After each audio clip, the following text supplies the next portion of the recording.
Indian സംഗീത ലോകത്തെ ചക്രവർത്തിയാണ് AR Rahman. അദ്ദേഹത്തെ വെല്ലാൻ മറ്റൊരു സംഗീത സംവിധായകൻ ഇന്നുണ്ടോ എന്ന കാര്യത്തിൽ സംശയമാണ്. അദ്ദേഹത്തിൻ്റെ ഗാനങ്ങൾ ഇന്ത്യൻ ജനത ആവർത്തിച്ച് കേൾക്കുകയാണ് അനുദിനം. മണിരത്നം സംവിധാനം ചെയ്ത റോജയിലൂടെ സ്വതന്ത്ര സംഗീത സംവിധായകനായി മാറിയ AR റഹ്മാൻ അതിനു മുൻപ് മറ്റൊരു പേരിലായിരുന്നു സംഗീത സംവിധാനം നിർവഹിച്ചിരുന്നത്, ദിലീപ് കുമാർ. ആ പേരിലാണ് അദ്ദേഹം മലയാളത്തിലെ യോധ ഉൾപ്പെടെയുള്ള സിനിമകളുടെ ഗാനങ്ങൾ ചെയ്തത്. പിന്നീട് അദ്ദേഹം ഇസ്ലാം മതം സ്വീകരിച്ച് AR റഹ്മാൻ എന്ന പേര് സ്വീകരിക്കുകയായിരുന്നു.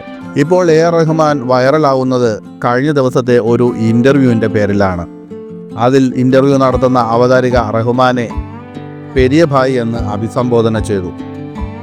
സോഷ്യൽ മീഡിയ പേജുകളിൽ, തമിഴ് സോഷ്യൽ മീഡിയ പേജുകളിൽ പലപ്പോഴും AR റഹ്മാന് പെരിയ ഭായ് എന്നാണ് പലരും അഭിസംബോധന ചെയ്യാറുള്ളത്.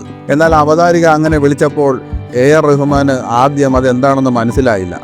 പിന്നീട് സോഷ്യൽ മീഡിയയിലെ അദ്ദേഹത്തിൻ്റെ വിളിപ്പേരാണെന്ന് അവതാരിക പറഞ്ഞപ്പോഴാണ് അദ്ദേഹത്തിന് മനസ്സിലായത്. എന്നാൽ ആ പേര് തനിക്ക് ഇഷ്ടമില്ലെന്നും അങ്ങനെ കേൾക്കാൻ ആഗ്രഹമില്ലെന്നും AR റഹ്മാൻ പറയുന്നു.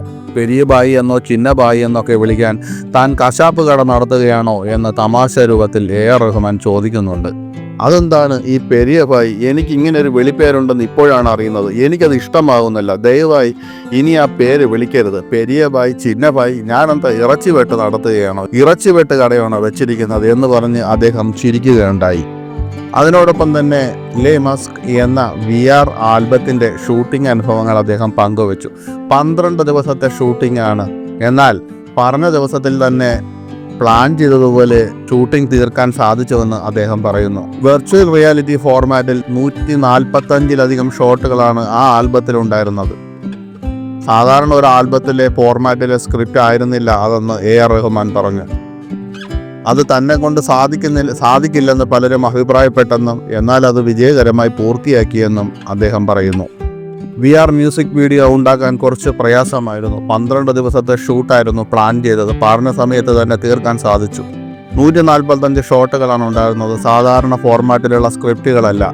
അതുകൊണ്ട് തന്നെ അതിൻ്റെതായ കോംപ്ലിക്കേഷനുകൾ ഉണ്ടായിരുന്നു. എന്നെ കൊണ്ട് ചെയ്യാൻ പറ്റില്ലെന്ന് പലരും പറഞ്ഞെങ്കിലും ഞാനത് കംപ്ലീറ്റ് ആക്കിയെന്ന് AR റഹ്മാൻ പറയുന്നു.